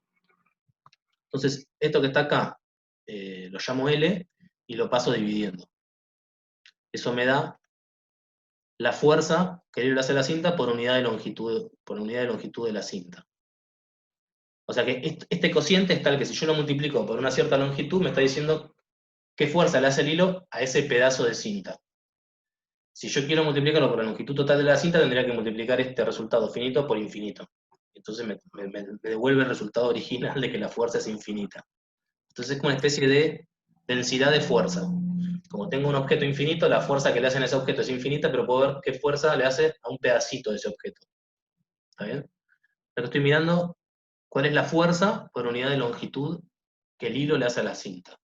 Y es por unidad de longitud de la cinta. Bueno, así que esta integral en z la saco y la escondo acá abajo. Después, ¿qué tengo? Tengo el menos mu0 por i sobre 2pi, que lo puedo sacar para afuera. El g lo puedo sacar para afuera, porque todas esas son cosas constantes. Lo único que me queda es un y dividiendo, y el diferencial de y acá. Y después z por x versor, déjame checar que esto está bien. Z por x versor es y versor, exactamente. Así que por eso tengo el y versor acá. Bueno, nada, cuando hagan esta integral, esto es trivial, les termina quedando esto que está acá. Entonces esta es la fuerza que el hilo le hace a la cinta por unidad de longitud de la cinta. Fíjense que va en la dirección de menos y versor. Si I y G son positivas, esto va en la dirección de menos y versor. Perdón, si I y G tienen el mismo signo, esto va en la dirección de menos y versor. Entonces, si se fijan hacia dónde era, teníamos Z para allá, I para allá, acá estaba la cinta y acá estaba el hilo, la fuerza que el hilo le hace a la cinta va en menos y versor. Entonces quiere decir, y esto era cuando I apuntaba para arriba y G apuntaba para arriba. Entonces cuando los dos apuntan para arriba, la fuerza es atractiva. O sea, el hilo atrae a la cinta. Si los dos fuesen hacia abajo, lo mismo, porque sería I negativo y G negativo, pero el producto sigue siendo positivo, entonces la fuerza seguiría estando en menos y versor. O sea que si fuesen los dos hacia abajo, también se atraería. O sea que cuando las corrientes son paralelas y tienen el mismo sentido, se atraen, y cuando son paralelas y tienen sentido opuesto, se repelen. Esto vale independientemente de esta geometría, esto vale en general. Si tuviese dos hilos o dos cintas, o no sé, una cinta y un volumen, pasa exactamente lo mismo. Si las corrientes son paralelas y apuntan en el mismo sentido, se atraen, y si apuntan en sentidos distintos, se repelen. Bien. Y ahora lo que quiero ver es justamente lo contrario que lo que acabo de ver, que es la fuerza que la cinta le hace al hilo. ¿Ok? Entonces ahora lo que llamo R' y lo que llamo R se intercambian, ¿no? Porque ahora la cinta va a ser la fuente de campo magnética y quiero ver qué fuerza le hace sobre el hilo. Bien, entonces planteo exactamente lo mismo, es porque lo voy a hacer por integración directa. Esto es la identidad de Biot-Savart. Ahora la diferencia es que R' va a recorrer la cinta, entonces R' va a ser I' en I versor más Z' en Z versor, y igual que antes, ahora I y Z van a estar acotadas de esta manera, para poder restringirse a la cinta, y R va a ser quiero ver cuánto vale el campo magnético sobre el hilo, ¿no? Porque quiero calcular la fuerza que le está haciendo al hilo. Así que R va a ser Z en Z versor. El hilo está en Z versor. Y este Z va a estar recorriendo todo el hilo. Bien, la corriente ahora es la corriente de la cinta, entonces es G por diferencial de A. Dijimos que G era G en Z versor, y el diferencial de A y ahora está primado, porque es el de la fuente del campo magnético, es DI' dZ'. Así que es la misma historia de siempre, simplemente cuestión de identificar quién genera el campo, dónde quiero mirar el campo, cuánto vale la corriente en cada punto de lo que genera el campo. Lo meto en Biot-Savart y llevo a esta expresión integral. No lo voy a discutir mucho porque es exactamente lo mismo que hicimos antes. No es exactamente lo mismo que hicimos antes, es la misma lógica que lo que seguíamos, que lo que teníamos antes. También tengo una integral entre menos infinito e infinito, etc. Bien.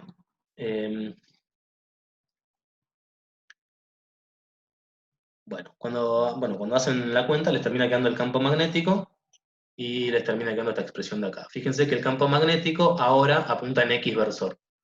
¿Eso por qué es? Eso es porque yo tengo acá la cinta con una corriente que va hacia arriba. y acá tengo al hilo. Y yo quiero ver cuánto vale el campo magnético sobre el hilo. Entonces, si ustedes quieren ver cómo es el campo magnético en una posición que genera una cierta corriente, si ustedes ponen su dedo gordo de la mano derecha apuntando en el sentido de la corriente de la cinta, van a ver que los dedos atraviesan la hoja apuntándolos hacia ustedes, donde está el hilo. Y esa es la dirección equiversor. O sea, que esto es Z,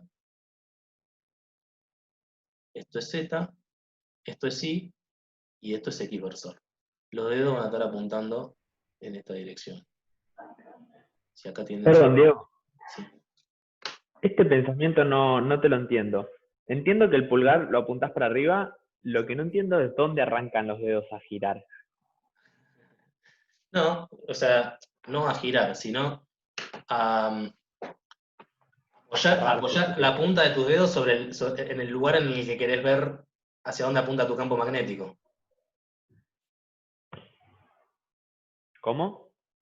Claro, No entendí. pero que poné, a ver, fíjate en este dibujo de acá. Agarrá tu mano derecha y apuntá tu dedo gordo hacia arriba, sobre la cinta. ¿Está bien? Sí, Ahora sí, apunta sí. la punta de tus otros 4 dedos en el punto en el que querés evaluar el campo, que es la línea esa que está ahí a la izquierda. Ok, eso no me cerraba. Voy a Claro, decir, te los apuntan en dedos el van a... sentido de equiversor, ¿viste? Se te apuntan en el sentido hacia vos, o sea, como saliendo de la hoja hacia vos. Ok, está bien. ¿Está bien? Sí. Bien. Bueno, eso es equiversor. Y es lo mismo, es la misma historia. En realidad sería como una especie de titaversor desde el punto de vista de la cinta. Porque pasa exactamente lo mismo, que uno tiene la cinta, el campo magnético va a estar como circulando a la cinta. Por supuesto, las líneas de campo no van a ser circulares exactamente, porque acá tengo la cinta tiene un ancho, entonces no es lo mismo esta dirección que la dirección perpendicular, ¿no? Como si la sería si fuese un hilo esto. O sea que esto posiblemente sea un poco, sea un óvalo, no sé, tenga una forma un poco más, digamos, más ovalada que un círculo, pero las líneas de campo van a ser siempre esta forma, digamos, van a estar circulando a la corriente, cayendo hacia allá. Bien. Entonces, este es el campo magnético que la cinta genera en la posición del hilo. Y ahora lo que quiero ver es, dado ese campo magnético, cuál es la fuerza que la cinta le hace al hilo. Entonces lo que tengo que hacer es una integral sobre el hilo de esta expresión. Entonces ahora este es el campo magnético de la cinta en la posición del hilo, R va a estar recorriendo el hilo. Esta es la corriente en el hilo y esta es una integral sobre el hilo. Entonces, como esta es la corriente en el hilo, ahora esto es I en Z versor por dz, donde ahora de vuelta z está entre menos infinito e infinito. Misma historia, cuando miro la fuerza va a quedar una integral entre menos infinito e infinito, porque como el campo magnético es, si se fijan, es constante, donde está el hilo, si yo ahora lo integro algo que es constante entre menos infinito e infinito, me diverge. O sea, le está haciendo una fuerza finita en cada región del espacio y tengo un hilo infinito. Entonces esto es una cantidad que me diverge. Entonces puedo calcular la fuerza por unidad de longitud, o sea, la fuerza que le estaría haciendo un pedacito de corriente de hilo.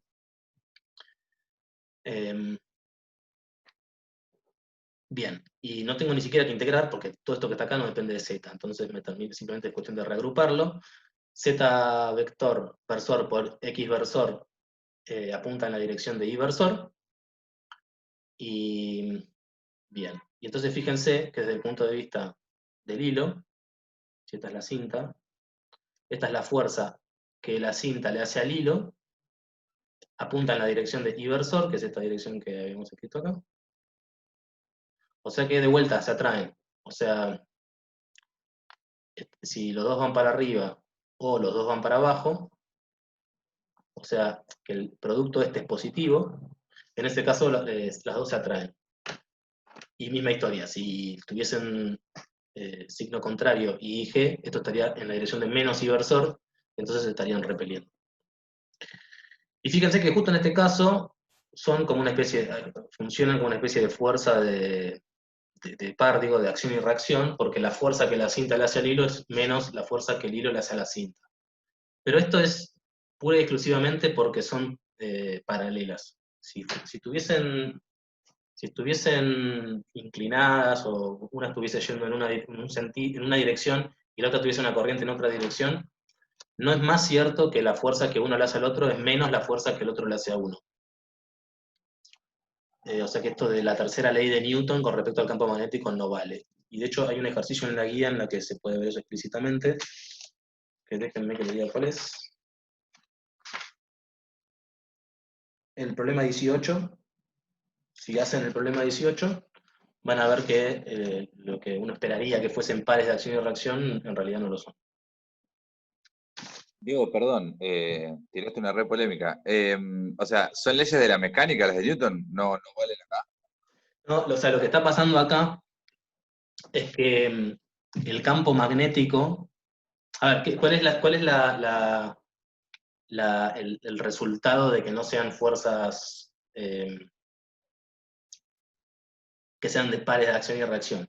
Quiere decir que si vos mirás la suma de las fuerzas totales sobre tu sistema, te daría distinto de cero. Entonces tu momento lineal no se estaría conservando, por ejemplo.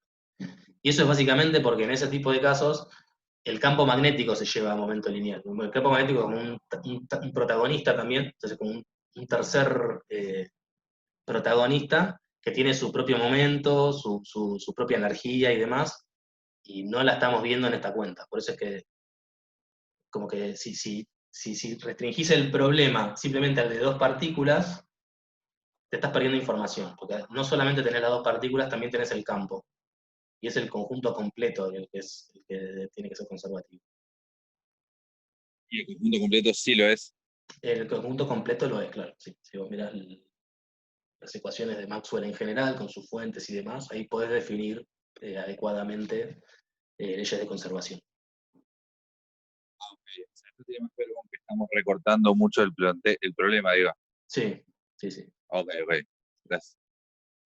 Igual esas cosas no creo que profundicemos mucho en eso, pero digamos, si alguien va a hablar de eso, va a ser Diana, no voy a ser yo, porque por lo menos en lo que vi de las prácticas que siguen, no hay mucha discusión al respecto. Simplemente es para que noten que el campo magnético es una entidad en sí misma, digamos, ¿no? Está al mismo nivel que las dos partículas. No es una cosa así abstracta y ficticia que uno mete, sino que es algo que está ahí y hay que prestarle atención porque tiene sus propias... bueno, se lleva parte del impulso lineal, por lo pronto. Bueno, ok. Bueno, veamos ahora una distribución superficial distinta, para cambiar un poco de coordenadas, en lugar de que sean coordenadas cartesianas, que sean coordenadas esféricas. Y de vuelta, voy a hacer un ejercicio que no está en la guía. Entonces voy a considerar una esfera de radio R que está cargada. Esto es carga eléctrica, ¿eh? O sea que en principio, si la esfera estuviese quieta, esto sería un problema de electrostática, ¿no? O sea, tiene densidad sigma uniforme, pero el tema es que la esfera esta está girando sobre su eje, o sea, está girando alrededor del eje Z, pónganle, con velocidad omega, o velocidad angular omega. Entonces, ¿qué tengo? Tengo carga en movimiento, y eso me va a generar una corriente superficial sobre la esfera. ¿Está bien? Y lo que piden es calcular el campo magnético sobre el eje de rotación, es decir, en Z. Así que bueno, veamos cómo se puede hacer eso. Pero lo que quiero primero es que estemos todos de acuerdo en cuál es el problema, ¿no? O sea, tengo una cáscara esférica cargada, con densidad superficial de carga sigma, y esa cáscara está rotando. Entonces tengo cargas en movimiento, pues voy a tener una densidad superficial de corriente, que va a estar dado por lo que antes llamamos la letra G, sobre la esfera. ¿Ok? Bueno, entonces el chiste del ejercicio es tratar de ver cómo me construyo esa G a partir de cargas en movimiento, ¿no? La densidad superficial de carga en movimiento. Bueno, me pide el campo magnético, y lo voy a hacer por integración directa porque es lo único que sé hacer por el momento. Entonces B es simplemente mu0 sobre 4pi por la integral de el diferencial de corriente, que va a ser el diferencial de corriente sobre la esfera, y, o sea, que R' va a ser el vector que va a estar recorriendo toda la esfera, que es lo que genera mi campo B, y R va a ser un punto sobre el eje Z, porque me pide el ejercicio solamente el campo en el eje. Así que R es Z en Z versor, y R' ahora va a ser un vector que va a estar recorriendo todos los puntos de la esfera. Entonces, uso coordenadas esféricas, pero me escribo los vectores en una base cartesiana. Acuérdense que esto lo hacíamos siempre para que toda la base en la que queda expresada el integrando sea en versores fijos y yo los pueda sacar para afuera de la integral. O sea, es la misma historia que con el caso de electrostática. Me conviene escribir a los vectores en las coordenadas que quieran, pero en una base cartesiana, siempre. Bien, en este caso R' va a estar a R constante, y esto entonces es simplemente la posición la posición que recorre cada punto de una esfera a radio constante, y le pongo el prima porque estos son los ángulos que van a estar recorriendo la configuración de corriente que quiero, ¿no? La que genera el campo. Bien, entonces la densidad de corriente va a ser una densidad superficial, o sea que va a tener el G este, por el diferencial de área. Este es un diferencial de área sobre la esfera, o sea que el dA' va a ser el dL en phi y el dL en θ, que esto es exactamente lo mismo que habíamos visto antes. O sea que esto es simplemente el R cuadrado por seno de θ' por d θ' de phi'. Esto lo pueden ir a buscar en las notas anteriores. Cómo calcular los diferenciales de área, de volumen, lo que fuere. Y acá el chiste es ver cuánto vale este G vector. Y entonces fíjense que lo que va a estar generando la corriente va a ser, por un lado, la densidad superficial de carga, ¿no? Si yo no tuviese carga, por más que esté en movimiento, no tendría corriente. Y por otro lado, tengo que ver cuál es la velocidad de esa carga en un determinado punto, ¿no?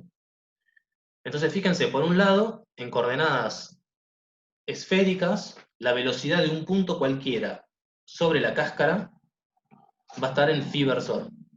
¿Está bien? Fíjense, phi, en las coordenadas que tomo yo por lo general, es el ángulo que va entre 0 y 2pi, o sea, es el ángulo que va circulando al eje Z, que va girando en torno al eje Z. O sea que phi versor es un ángulo que va en esta dirección, ¿no? Va todo alrededor, y es tangente. Y la corriente en cada punto va a estar yendo en esa dirección. O sea, va a estar, imagínense la esfera rotando alrededor del eje Z y dense una idea de hacia dónde va la corriente. Siempre va en la dirección de phi versor. ¿Y cuánto vale la velocidad de ese punto? Bueno, la velocidad de ese punto, pensemos por ejemplo que es este punto de acá, es básicamente la distancia al eje Z, llamémoslo r chiquita, como si fuesen cilíndricas. ¿Y eso qué es? Eso es r por el seno de θ', ¿está bien? Es r por el seno de este ángulo. Esta es la distancia de esta r, y la velocidad de este punto es simplemente r por omega. ¿Lo ven? Omega es la velocidad angular de giro alrededor de z. Acuérdense que la velocidad era el radio por la velocidad angular. En este caso es el omega. Entonces, lo que tengo es r por omega, tengo el omega y tengo el r, que es r por seno de θ. θ' en este caso. Bien, así es como me construí cuánto vale el G vector. Si quieren, podemos tratar de ver si las unidades están bien. A ver, esto tiene unidades de longitud, así que va en metro. Esto es una densidad superficial de carga, así que es Coulomb sobre metro cuadrado. Y esto que está acá tiene unidades de frecuencia, o sea que va como 1 sobre segundo. Entonces, cuando miran las unidades totales, esto va como Coulomb sobre metro por segundo, y si se fijan arriba, esto es exactamente lo que tiene que tener, son exactamente las unidades que tiene que tener el G, porque esto debería ser tal que si yo lo multiplico por una longitud, me dice cuál es la corriente en ese punto. Por ejemplo... ¿Te hago una pregunta? Sí, decime.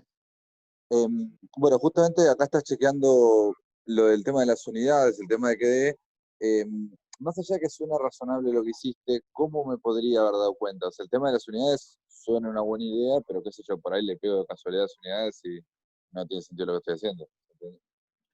O sea, ¿cómo se te ocurrió tan naturalmente sigma por B? Porque, bueno, en realidad es por la definición de G. A ver, déjame pensar si te lo puedo...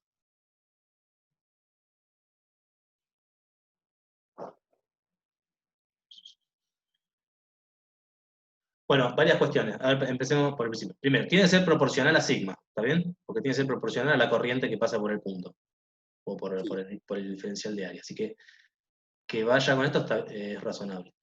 Que esté apuntando en la dirección de B es necesario, o sea que por lo menos tendría que tener sigma y B versor, ¿no?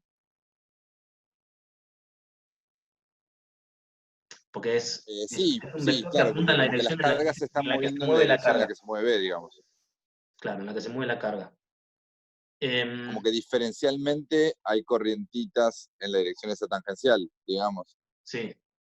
Ok, así. Claro, hay corrientes en la dirección de phi versor, siempre. Claro. Bien. Ahora,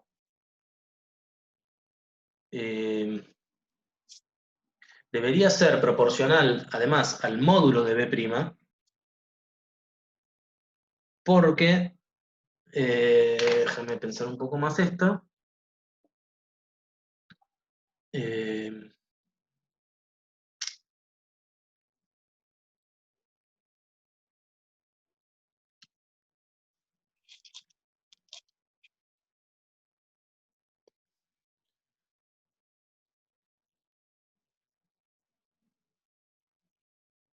Bueno, por eso, por un lado se me ocurre, pero volver a lo mismo de antes, por una cuestión de unidades, no puede ser de otra manera. Uno se podría preguntar por qué no es 3 veces el módulo de B' o no 4 veces por el módulo de B'.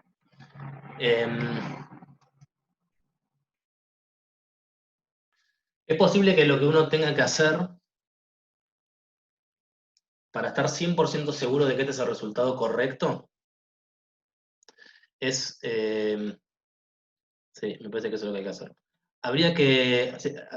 Hay que hacer un par más de cuentas, que yo no voy a hacer acá, que es, por ejemplo, vos puedes agarrar y tomar una especie de diferencial de línea, o no sé, una cierta longitud, ¿está bien?, sobre la esfera, multiplicar a eso por esa longitud, ¿sí? Y lo podés multiplicar, por ejemplo, por algún tiempo. ¿Está bien? En ese caso vos sabés... ¿Tipo diferencial o posta? Tipo L. No, no necesariamente diferencial. Puede ser una longitud finita sobre la esfera por un tiempo, ¿no? Entonces vos sabrías qué porcentaje qué parte de la esfera atravesó esa longitud en ese tiempo, ¿no? Sí. Y en ese caso vos te podrías calcular cuál es la carga de la esfera, de la parte de la esfera que atravesó esa longitud en ese tiempo. ¿Me explico? Sí. Bueno, esa carga debería ser igual a G por la longitud de esa por ese tiempo. Debería ser exactamente igual a eso. Y de esa manera vos tendrías una manera súper directa de ver cuál es la densidad de corriente en términos de estas cosas y te va a dar exactamente esto. O sea, te va a fijar el coeficiente ese que yo te dice que te quedaría libre, te lo va a fijar exactamente.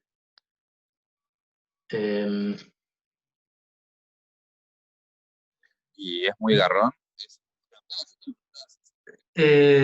Bueno, no sé, cuestión de hacer la cuenta. No sé qué llamas garrón. Sí, es un garrón. siempre hacer una cuenta. Lo decía por eso. Pero bueno. Pero, no sé. Tipo, si no me lo decís, no sé por eso. Perdón, repetir. Te estoy escuchando mal. A ver, ¿ahí se escucha mejor? Ahí te escucho bien, sí. Sí, no, decía que te lo preguntaba simplemente para que en un problema futuro donde vos no me digas, tratar de pensar yo cómo podría ser para darme cuenta, digamos. No, está bien. O sea, entiendo que en este caso no es tan trivial, yo ni lo había pensado, de hecho. No, obviamente, si lo doy un ejercicio, o sea, va a ser un ejercicio en el que debería ser obvio que es así, y si no, que sea calculable de una manera sencilla, eh, porque es así. Lo que digo es, lo que quiero que quede claro es cuál es la definición de esto que está acá. Esto que está acá es un vector que apunta en la dirección en la que se mueve la corriente, o sea, que está en Fiversor, ¿sí? Y es tal que si yo multiplico por un diferencial de línea que es perpendicular a esta dirección, y por un tiempo, eso me termina dando cuánta carga atravesó en ese tiempo ese diferencial. Entonces, eso se puede pensar como una definición de ese G. Y a partir de ahí, bueno, hay que hacer trigonometría, ¿no? Y eso va a haber que calcular, por ejemplo, un área sobre esta esfera. Pero le va a terminar dando esto que está acá. Sí, igual se ve. Gracias. Bien. Sí, no se preocupen, que ese tipo de análisis no creo que, o sea, por lo menos en la guía no hay que hacer ningún ejercicio, nada de ese tipo. Yo porque hice tantos ejercicios de esto en mi vida que esto como que lo veo como bastante directo, pero es cierto que habría que probarlo un poco más específicamente. Pero digamos, se puede probar. Puedo hacer un mini comentario que en el Griffiths yo Dale. tengo el recuerdo de que esto está bastante bien, así que si a alguien le da curiosidad, creo que ahí está bastante como pasito por pasito eso. Ok. El Griffiths. Sí, el Griffith para entender las cosas con las manos está fantástico. Es un experto en mostrarte, en hacerte creer que entendiste todo. Sí, totalmente. Bien. Bueno, entonces, sí, yo quiero calcular qué estaba queriendo hacer, dada esta configuración de corriente o de carga en movimiento, quería calcular cuál era el campo magnético sobre el eje Z. Bueno, entonces tenía que calcular cuánto valía este diferencial de corriente, cuánto vale este vector de acá. Ya planteé todo, es cuestión de meter todo esto acá dentro de la integral. Queda una cosa horrible, veamos qué es lo que queda. Ahora tengo que integrar en el ángulo phi, en el ángulo z, perdón, θ. Estoy integrando este g, bueno, por un lado, este phi versor lo tengo que escribir en las coordenadas cartesianas, ¿no? Como les dije siempre los versores me conviene escribirlos en bases cartesianas. Así que todo esto que está acá, es esto que está acá. Esto que está acá es lo que estoy llamando G. Esto que está acá es lo que estoy llamando dA'. El producto de estas dos cosas es lo que estoy llamando DI, vector. Y después estoy haciendo el producto vectorial. Estas son dos líneas, pero en realidad todo esto que está acá debería estar multiplicando la primera línea, ¿no?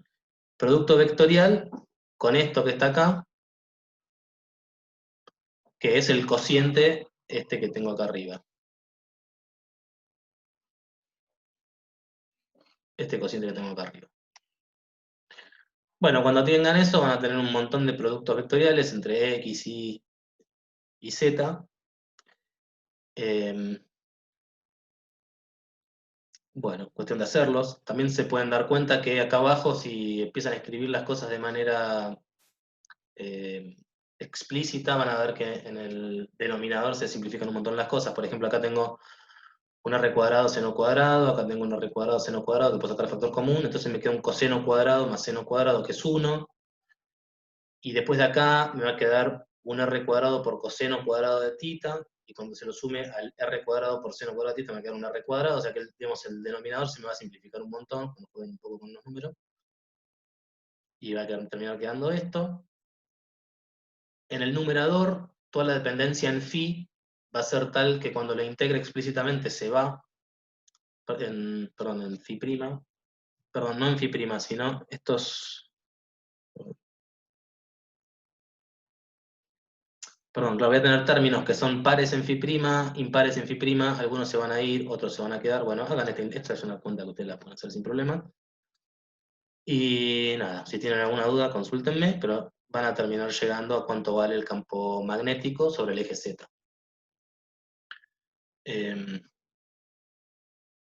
La cuenta esta a mí mucho no me interesa, lo que más me interesaba era que quede claro cuál es el planteo. ¿Sí? Cómo llego a una situación en la que tengo una corriente y cómo llego a plantear la integral como para calcular el campo magnético. Bien. Bueno, veamos el último ejemplo, y ya con esto termino, después me quedo teniendo consultas con Saya, que es el del solenoide infinito. Que primero déjenme decirles que es un solenoide. Un solenoide es como una especie de cilindro en el que hay una corriente que avanza en la dirección de θ versor. Esto es un cilindro hueco, la corriente es superficial y avanza en el sentido de θ versor. O sea que estaría avanzando en esta dirección. ¿Cómo se puede generar una corriente de ese tipo? Una opción es agarrar un hilo de corriente y empezar a enrollarlo, como lo tengo enrollado acá. Y entonces lo que sucede es que si ustedes miran en un determinado diferencial de área, lo que tienen en cada punto es una corriente en esta dirección, ¿no? Entonces, si ustedes agarran un hilo y lo enrollan, cuando atraviese la corriente, en todos los hilos van a ir siempre en la misma dirección. Por supuesto, del otro lado, los hilos van a estar yendo en la otra dirección, ¿no? Porque esto es una corriente que está enrollando al cilindro. De esa manera ustedes se pueden generar una especie de corriente superficial. Cuantos más hilos tengan, cuanto más finitos sean y más pegados estén, más se va a aproximar a literalmente una corriente superficial y no a muchas corrientes lineales que emulan ser una corriente superficial.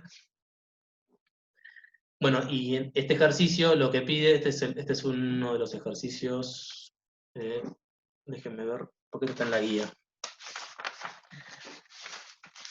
Este es el ejercicio 21D, D de dedo, que pide un solenoide finito, es decir, que tenga una longitud L, y que la corriente superficial esté dada por un hilo, por un cable, por el que pasa una corriente I y que está enrollado N vueltas. Bueno, siempre cuando uno hace eso, tiene que hacer la suposición de que, varias suposiciones. Primero, que cuando uno enrosca el hilo, siempre el hilo está, una vuelta está completamente contenida en la dirección, en el plano XY. ¿Está bien? Si ustedes se ponen a pensar físicamente cuando enroscan un hilo alrededor de un cilindro, lo que va a pasar es que el hilo va a empezar a subir, ¿no? Porque tienen que ir poniéndolo arriba del hilo de abajo. Entonces, técnicamente, el círculo que genera, primero que no es un círculo, porque nunca vuelve sobre sí mismo, sino que siempre vuelve un pedacito más arriba de donde partió, y además el círculo ese no va a estar contenido en el plano XY, sino que puede estar un poquito torcido, porque siempre se tiene que ir poniendo arriba del hilo de abajo, que está un poquito torcido. Así que es una aproximación que uno puede llegar a tomar esto como que en lugar de tener un hilo que está enrollado, como que tenés un montón de espiras, una arriba de la otra. Y sobre cada espira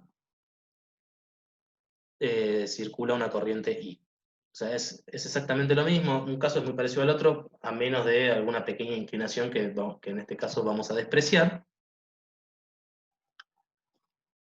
Y lo que quería dejar en claro es eso, que digamos, localmente, si uno supone que estos hilos son muy finitos y que están muy pegados, puedo tener una densidad enorme de hilos que terminan emulando una densidad superficial de corriente. Bueno, ¿cuál es esa densidad superficial de corriente? Bueno, por definición, este bicho G es un bicho que apunta en la dirección de la corriente, o sea que va en la dirección de phi inversor. Es tal que si yo lo multiplico por una longitud, pónganle D, y yo agarro, supónganse que agarro una longitud D, y hago G, o sea, el módulo de esto, por D, esto me termina dando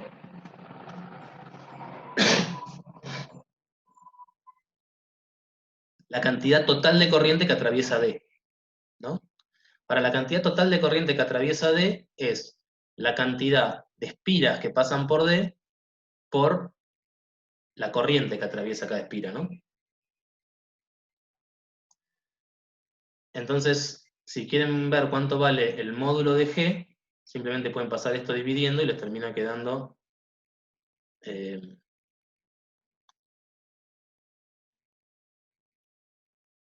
la cantidad de espiras que pasan en una longitud D por la corriente de cada espira.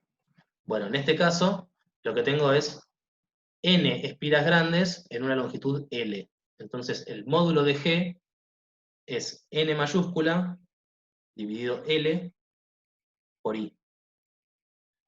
¿Está bien? Que es esto que está acá. Y esto está en la dirección de phi inversor, es decir, apunta en la dirección angular. Diego, Sí. siempre vamos a tener que hacer deducciones de este estilo para sacar quién es G o quién es I o quién es J. Mira, ¿quién es I? Es más fácil, porque I ya tiene unidades de Coulomb por segundo. Entonces, Sí, creo que sí. y va por un hilo, entonces ahí no tenés mucha... Como va por el hilo, no hay muchas opciones. Apunta en la dirección tangencial al hilo y vale el número que tenga que valer. En G puede ser un poco más, para calcular el G o el ρ puede ser un poco más complicado. Hay que hacer análisis de este tipo. O sea, Ok, no quiero ni saber J. y J puede ser todavía un poco más complicado, sí. Bueno, en J Ok, lo que va a pasar, o sea, fíjate, acá qué pasa. Acá tenés una corriente, yo siempre la dibujo así simplemente para que se vea que no es un hilo, sino que es una superficie, ¿no? Que está yendo en esta dirección. Lo que haces es, agarrás una longitud, y cuando haces esta G por esta longitud, te termina diciendo cuántos coulombs por segundo pasan por ahí. En el caso de si vos tuvieses una distribución, no sé, ponele en volumen, con una G, perdón, con una J, en este caso, en lugar de tomar acá una longitud por el G, lo que tenés que hacer es tomar la superficie por J. Y eso te termina dando cuántos coulombs por segundo pasan por esa superficie. ¿Me explico? sí, sí, sí. Pero siempre hay que hacer análisis de ese tipo como para saber cuánto vale G. A partir de entender qué es lo que está pasando en cada punto de la superficie, ¿no? Diego, perdón, tengo una pregunta gráfica, Dime. cortita. Sí, sí. Em, yo te había entendido mal por el dibujo. ¿Cómo le decías? ¿Las espiras están distribuidas todo a lo largo del cilindro? Sí, Ah, ok, ok, las dibujaste ahí, pero están todo a lo largo. exacto. Pensá como que es un cable Vale. que está dando vuelta, vuelta, vuelta, vuelta, vuelta, vuelta.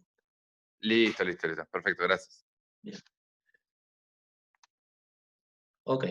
Bueno, sí, o sea, entiendo que esto puede ser un poco difícil de ver. Traten de ver bueno, de hecho, fíjense, en el problema que hay que entregar, en el 21C, ahí hay un disco que está girando y también va a haber que calcular una... A ver. Sí, un disco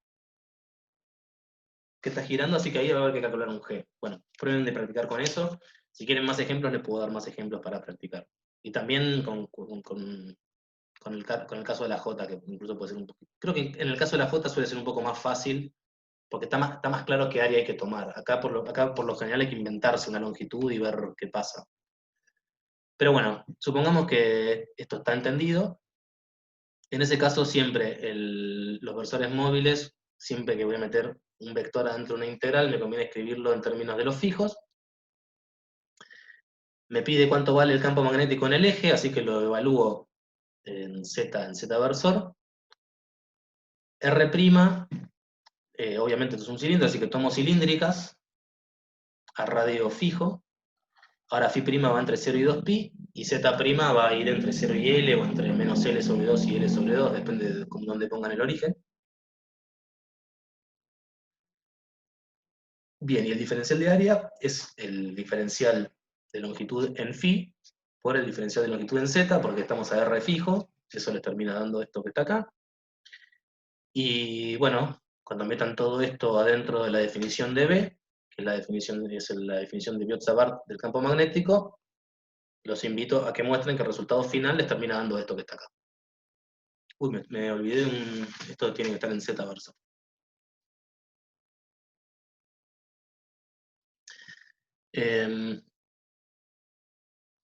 Bien, y lo que vamos a ver, esto es para un solenoide, obviamente, de longitud finita L, ¿no?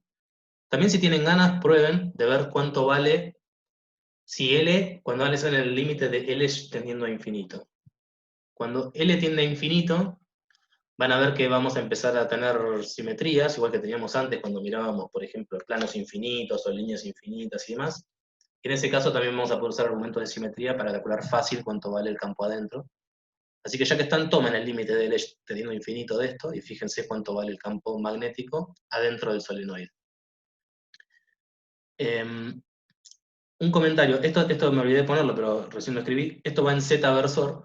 Fíjense que, de nuevo, si ustedes agarran y ponen su dedo en la dirección su dedo gordo de la mano derecha en la dirección de la corriente, entonces los otros 4 dedos estarían apuntando hacia arriba, ¿no? Si lo ponen en cualquier punto del cilindro donde lo pongan, siempre va a estar apuntando hacia arriba. Eso es lo que les está diciendo con la regla de la mano derecha, hacia dónde va el campo magnético sobre el eje Z. ¿Está bien? O sea que es consistente con el hecho de que este campo magnético apunta en la dirección de Z versor. Pero ahora no está rotando, sí. O sea, yo pensé que eso de campo magnético era para rotaciones. No, pero Y un comentario. Acá no está rotando, pero hay cargas que se están moviendo en la dirección de tita versor, que es exactamente lo mismo.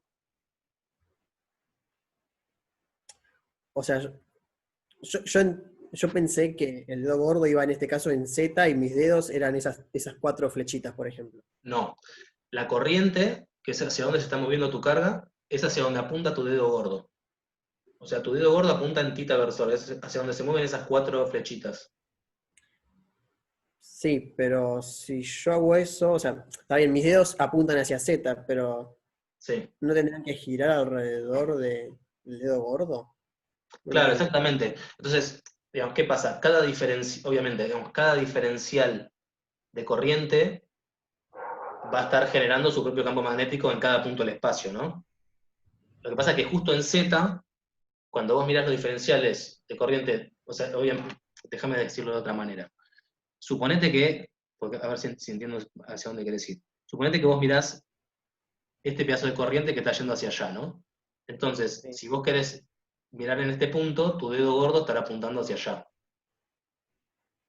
Perdón, tus 4 dedos estarán apuntando hacia allá, ¿no? Si vos metes tu dedo gordo acá, tus 4 dedos terminan quedando O apuntando hacia sea, allá. Está bien, ¿no? para Bien. allá te referís para arriba. Para arriba y para... Sí, o sea, se te enroscan alrededor del... Se te enroscan alrededor del dedo gordo, entonces Ah, ok. van a hacer Ahí un vi. movimiento así, digamos, y acá está la palma de tu mano.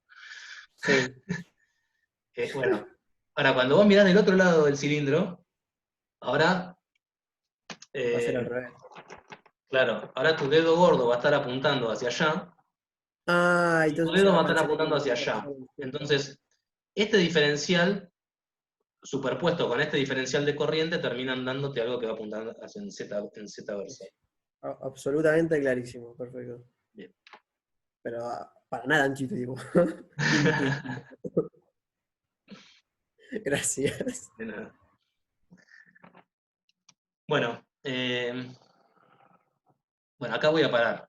Hay varios ejercicios en la práctica para calcular campos magnéticos a partir de Biot-Savart, así que los dejo. Yo, con lo que conté hoy, podrían hacer hasta el problema 21, así que incluso ya pueden empezar a hacer los ejercicios que hay que entregar. Y quedaría entonces un par de problemas más que tienen que ver con calcular Ampere, o sea, campo magnético a través de Ampere, que lo van a ver ahora en la teórica y lo vamos a practicar la clase que viene en la práctica. Y también ver qué pasa con las configuraciones. Antes, ¿se acuerdan que habíamos visto configuraciones de campo eléctrico y del potencial lejos de la configuración de carga? Bueno, vamos a ver también un poco qué pasa, pero con el campo magnético. Así que bueno, yo terminé acá porque no tengo nada más para contar. Y me quedo por si tienen consultas sobre los ejercicios anteriores o lo que conté hasta ahora. Una pregunta con respecto a los tiempos. Entonces, los ejercicios para entregar son para el jueves que viene, Sí, y el jueves que viene empezaríamos con la práctica que sigue, o sí. terminamos esta. El jueves que viene empezamos con la práctica que sigue. Ok. A ver, espera, déjame ver, porque el jueves que viene... Ah, no, sí. El jueves que viene empezamos con la práctica que sigue. Y Ok. el siguiente que es feriado. Ah, había un feriado más todavía.